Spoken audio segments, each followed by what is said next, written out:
कि पाखंड से भी जुड़ जाती है चीजें। देखो बच्चा, वो तो सब लोग तो भगवान को भी भगवान नहीं मानते, तो कुछ लोग फिर इन चीजों को पाखंड रूप में देखते हैं, उनके लिए पाखंड होगा।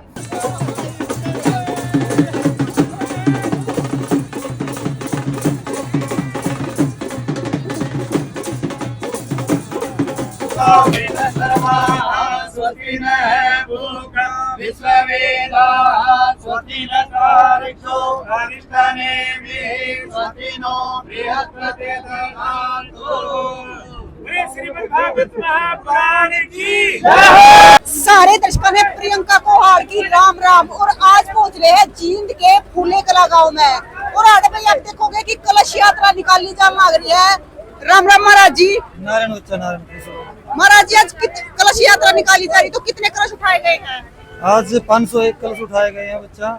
501 कलश। हाँ बच्चा, 501 कलश है। तो महाराज जी, जो आज ये कलश उठाए गए हैं, तो किस कारण तो उठाए गए हैं? ये गांव की सुख शांति के लिए, और मैं 5 दिनों तपस्या भी कर रहा हूँ साथ में, गुरु महाराज की कृपा से, वो भी जन कल्याण और भी सबकी सुख शांति के लिए सब ये कार्यक्रम हो रहा है। तो आप जो जेठ का महीना चल रहा है, तो इसमें तपस्या कर रहे हो? हाँ हाँ, 5 दिनों तपस्या चली हुई है अभी मेरी। तो महाराज जी, इससे समाज में क्या प्रभाव पड़ेगा? इससे समाज में ये है कि सनातन धर्म के प्रति एक अच्छा संदेश जाएगा।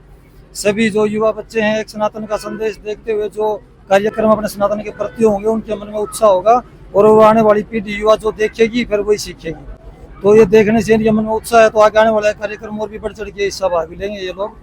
महाराज जी, जो आपने सिर पर रखा है, तो ये भगवत गीता है? हाँ, ये श्रीमद् भगवत गीता है।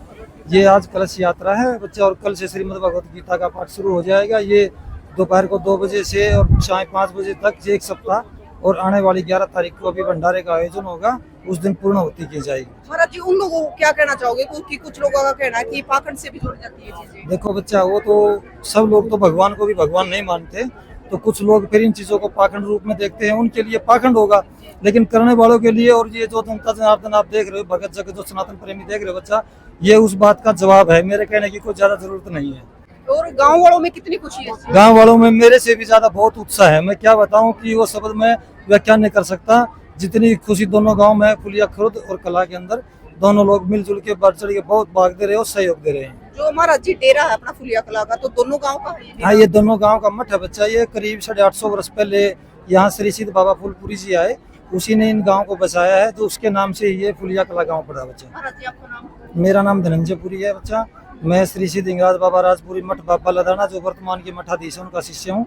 मैं यहाँ गाँव में और एक भगवान ने मेहनत बढ़ाया हूँ करीब 1 वर्ष पहले बच्चा। महाराज जी, ये यात्रा कहाँ से शुरू हुई थी और कहाँ तक जाएगी? यात्रा अभी सिद्ध बाबा फूलपुरी आश्रम से शुरू हुई है, और सिद्ध बाबा कुशालपुरी मठ, सिद्ध बाबा राजपुरी दोनों तक जाएगी बच्चा।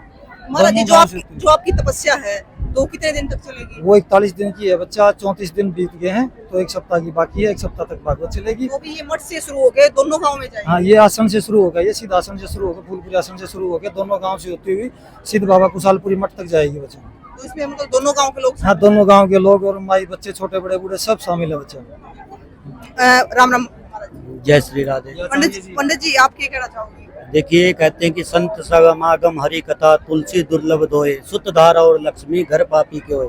आज के जमाने में पैसा धन दौलत ये तो सभी के पास होता है जी। कलयुग के अंदर जो सबसे दुर्लभ है संतों का आगमन और हरि की कथा। मैं तो इस फूलिया कला गांव को बड़ा बधाई का पात्र मानता हूँ, जहाँ पर संतों का आशीर्वाद है, और साथ में जैसे फूलिया खुर्द जो समस्त दोनों गांव मिलके और महाराज धनंजय पुरी के शुभ आशीर्वाद से जो कलयुग की सबसे श्रेष्ठ गाथा है।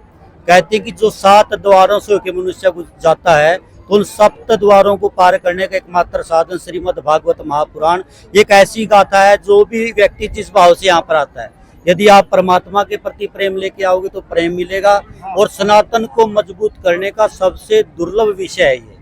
तो मैं सभी लोगों से यही प्रार्थना करूंगा कि बढ़ चढ़कर आप इसमें भाग लें, क्योंकि समस्त नगर की सुख शांति के लिए है। और महाराज जैसे संत आज बड़े किस्मत वालों को मिलते हैं, क्योंकि देखिए आज पाखंड का जमाना है, और जो सनातन धर्म है, कुछ पाखंडियों के कारण हमारा धर्म बदनाम होता जा रहा है, क्योंकि हम हमारे विषय से भटककर जो हमारे मूल भागवत इत्यादि स्तोत्र थे, उनको छोड़कर पाखंड की तरफ अग्रसर होते जा रहे हैं। तो ये बड़ी अच्छी पहल है महाराज जियों की, साथ तपस्या के साथ में जन कल्याण के लिए, गांव की सुख शांति के लिए उन्होंने जो कलयुग का सबसे बड़ा मार्ग है श्रीमद् भागवत महापुराण की कथा करवाई। सबसे पहले तो महाराज जी को बहुत बहुत बधाई, समस्त नगरवासियों को बधाई। और आपके चैनल के माध्यम से लोगों से ही प्रार्थना की ज्यादा से ज्यादा भगवत कृपा की, भगवत चर्चा की आप चर्चा करें, ताकि हमारे आने वाले जो संतान उनको हमारे धर्म के बारे में पता चले। आचार्य जी आपका नाम क्या है? मेरा नाम आचार्य संदीप शास्त्री, बनभोरी धाम। बनभोरी धाम। महाराज जी एक बात और पूछना चाहूंगी आपसे, जो आपकी लगातार तपस्या चल रही है और एक कलश यात्रा आज निकाली गई है, 501 कलश उठाए गए हैं, इसमें महिलाएं और लड़की दोनों उठा रही है कलश? नहीं, इसमें है ना एक कन्या है, बाकी महिलाएं हैं। अच्छा, एक कन्या ने उठाया? एक कन्या ने उठाया, ये कन्या साथ में है और बाकी सब महिलाएं हैं। माता रानी की कृपा आशीर्वाद से इनका सदा सुहागन रहे, सुख से बसे संसार, खुशहाली रहे, बच्चे की मनोकामना पूर्ण हो और शास्त्री जी के चरण कमल पड़े, इनके मुखर से सुनकर एक अच्छा संदेश जाए समाज में। मैं तो यही कामना रखता हूँ। महाराज जी इस कलश यात्रा से और जो आप तपस्या कर रहे हो, तो समाज में किस प्रकार का कल्याण होगा? कल्याण बच्चे इनके दूध फूट खेत क्यार खलियान मनोकामनाएं पूर्ण होंगी। जो अच्छी मनोकामनाएं रखेंगे भगवान उनको ज्यादा से ज्यादा कामनाएं पूर्ण करने का मैं भी प्रार्थना करता हूं। तपस्या बैठते समय भी इन भक्तों जगतों के लिए ही कल्याण, पहले मैंने बताया जन कल्याण और विषय की सुख शांति के लिए ही करते हैं, तो इसी को जन कल्याण के लिए ही लगे हुए हैं बच्चों। महाराज जी साधु संतों का काम होता है समाज का कल्याण करना, तो आप समाज को क्या संदेश देना चाहोगे? मैं समाज को संदेश देना चाहता हूँ, भाई नशे विषय से दूर रहे, अपने बच्चों को शिक्षा और खेल जगत की तरफ बढ़ाए, ताकि बच्चे अपना भविष्य बना सके और आने वाले बच्चे ही देश का भविष्य हैं। राम राम जी, क्या नाम है? सुपन है। आज कलश उठा रखा, किसने उठा रखा है? ये तब दूर बैठी है, इसकी खुशी में उठा रखा। तपस्या किसने उठा रखा? कितने कलश उठाए गए हैं आज? 500-600 501। हाँ। 501 कलश उठाए गए हैं। आपका नाम क्या है? पूनम है। तो आज कितनी महिलाएं हैं जो आज कलश उठा रही हैं? कलश में तो 500 की, बाकी बहुत ज्यादा सारी सब साथ में है। अच्छा, तो ये पीलिया उड़ के क्या तारीख सारी है? ये जरूरी है जिसमें मेन मान्या गया है। अच्छा, हाँ। ये सुधरा लग गया सूट की से पारो ना मेन मान्या तो गया है। अच्छा, तो आज तो सारी हम चाचड़ रहा है। जम्मा साड़ी है। मेहंदी भी लगा कर होते हैं, तो भाई मेहंदी भी लगा रही और चूड़ा भी पहन रही है, तो सारी आप देखोगे कि सारी नई नई बहू है जो कलश उठा रही है। राम राम जी। राम राम जी। राम राम जी। राम राम जी। तो भाई ये देखो सारी की सारी आज कलश उठा रही है। और एक और खास चीज है, पीलिया सारी ओढ़ रही है। तो भाई ये पीलिया है जो सगुन का माना गया है, तो सारी की सारी जो महिलाएं हैं पीलिया ओढ़ रही है, एक लंबी बहू भी है। तो राम राम जी। हेलो। उधर मुख रहो, क्या कहना चाहोगे? आज कलश उठाया आपने? बोलो। हमें बहुत हमें बहुत अच्छा लग रहा है, हमारे गांव में कलश यात्रा निकल रही है और हमें तो बहुत खुशी हो रही है। मेरे हमको सारी मेहंदी लगा रखी है भाई हमने। बिल्कुल।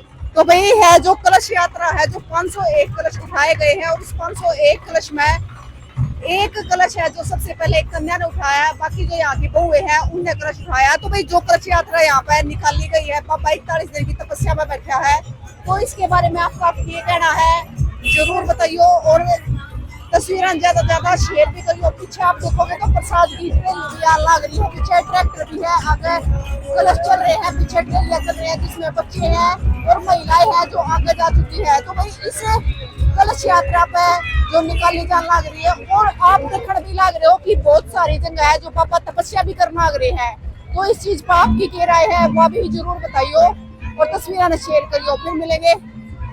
जय हिंद।